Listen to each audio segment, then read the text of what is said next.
Welcome back to Nick's Bricks. I'm Nick, and today we're reviewing set number 4770, Blizzard Blaster from Alpha Team Mission Deep Freeze.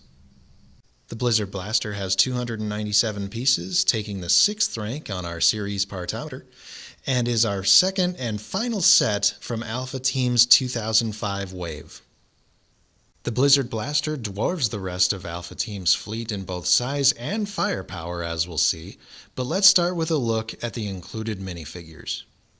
The set includes another one of Ogle's minions who pilots this small crawler vehicle.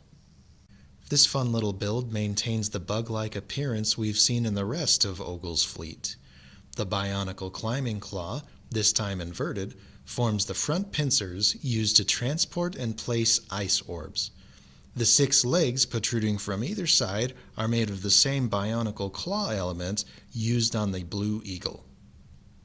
The size and limitations of the crawler implies it's not designed for long range, and in all likelihood would be found in proximity to its headquarters. Alpha Team is getting close to finding Ogle's hidden base. Similar to the Scorpion Orb launcher, the Blizzard Blaster follows LEGO's Battle-in-a-Box model, and while this compact crawler includes a lot of the signatures from Ogle's fleet, it's pretty much cannon fodder to the Blizzard Blaster. The powerful Blizzard Blaster is piloted by Zed, who's new to the Alpha Team series. Not much is known about Zed, but his appearance gives us a few hints about this mysterious newcomer. Similar to Alpha Team agents, Zed wears an insulated black jumpsuit with a flight harness printed in metallic silver. The jumpsuit has no designated color as both sleeves have been removed. It seems Zed was not planning on staying in the tundra for long. Alpha Team's logo has been replaced with a new logo created from 2 half circles that form an O. The meaning behind this hurricane symbol-like design is unknown, but if the A logo stands for Alpha Team, maybe the O logo stands for Omega Team. Zed's face print includes tufts of black and blue hair protruding from his skater-style helmet. Alpha Team's intercom is absent, but the print features what looks like pixelation on the side of his face.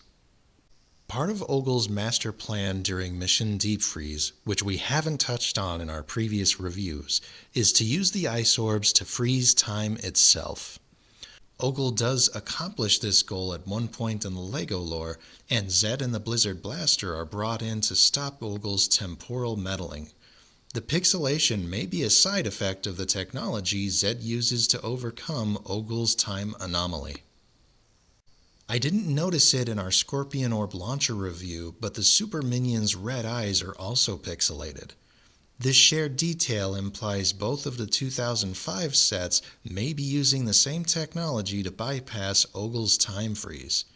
This pixelated black evil skull is exclusive to the Super Minion and the Scorpion Orb launcher. I never incorporated this time freeze storyline into my personal Alpha Team lore, but it is interesting to speculate on the existence of an Omega Team and their experimentation with time dilation. While I don't believe Zed is an Alpha Team agent, Alpha Team will certainly welcome his help, especially with the high-caliber firepower of the Blizzard Blaster. Straying from the norm in our reviews, we're going to start with a Blizzard Blaster's alpha mode called the Ice Shark. In my own lore, this configuration is the standard mode for the vehicle, so it seems like a good place to start. At the apex of the vehicle is the laser cannon. This primary weapon uses the same projectile launcher and arrow as the mobile command center, but it's been recolored. The launcher in white, and the arrow is set exclusive with its black lift arm shaft and dark blue rubber tip. The cannon connects to the hull via dual Technic lift arms, allowing for a vertical pivot but no rotation.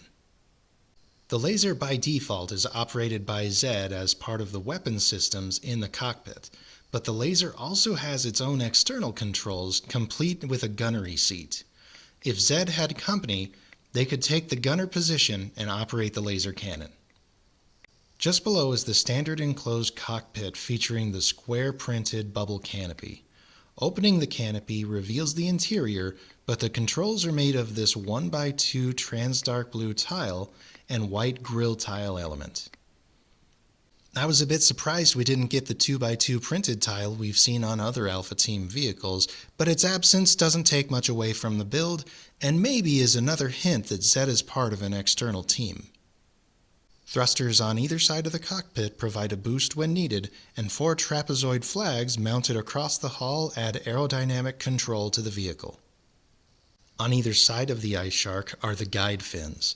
These fins house the secondary forward battery of the vehicle, a pair of long-barrel charge blasters. These charge blasters are a little slow in fire rate, but pack a serious punch. The guide fins are mounted to the side by pivot arms and rotate at the joint. Using the same repulsor pad technology we saw on the Chill Speeder, the fins help steer the Ice Shark as it cruises through the tundra. Lastly are these heavily armored forward shafts. Each shaft is made of 3 repulsor platforms connected by dual rotation ball joint and socket elements. Similar to repulsor pads, repulsor platforms hover just off the ground and move with the terrain. However, repulsor platforms are designed to bear considerably more weight. This increased weight limits the tolerance of the terrain to bear the repulsor's load. While the Chill Speeder would travel over a large snowbank, the Ice Shark barrels through snowbanks that are void of any ice or solid rock. The use of repulsor platforms provide an effective form of transportation for the armored bulk of the Ice Shark, but let's have a look at the full firepower of the Blizzard Blaster. When activated, the rotation ball joints and sockets at the front and middle of the forward shafts pivot upward to form the legs of the walker. As the hull rises, the cockpit and guide fins rotate upwards to their level position. And finally, an additional pair of long-barrel charge blasters drop from below the cockpit. Behold the awesome power of the Blizzard Blaster. I always imagined the Ice Shark charging into battle at full speed, then activating its transformation, causing the vehicle to suddenly slow. This sudden braking would change the rear of the vehicle's momentum, pushing it upwards, helping to carry the weight of the armored bulk into its vertical position. While this is an exciting way of switching modes, the Ice Shark is perfectly capable of transforming into the Blizzard Blaster from a stationary position as well. The 2 additional long-barrel charge blasters fire in tandem with one another, the second slightly after the first. These tandem charge blasters and the laser cannon make up the Blizzard Blaster's primary forward battery, while the guide fin-mounted blasters assume a more defensive role. While Zed targets primary objectives, the side charge blasters pivot and rotate to target secondary objectives or incoming attack vehicles. Some of the details in the legs of this Super Walker are these 4 1x8 bar and brick elements representing hydraulic cylinders. This greeveling gives the impression of the amount of weight the legs bear. These hydraulic cylinders are made from the same pieces as the long-barrel charge blasters. As with all Alpha Team vehicles, the combination of the Blizzard Blaster's 2 modes provides the best means of transportation and attack. And so, Alpha Team has its answer to Ogle's Scorpion Orb launcher, and thanks to the sighting of the compact crawler, they have an approximate location of Ogle's hidden base. Our next and final review of the Alpha Team Mission Deep Freeze sub-theme is Ogle's Mountain Fortress. The set features Alpha Team's antagonist himself, Ogle, and will give us a good look at his activities here in the tundra. Until next time, this has been Nick with Nick's Bricks. Thank you for watching, and remember, build, disassemble, repeat.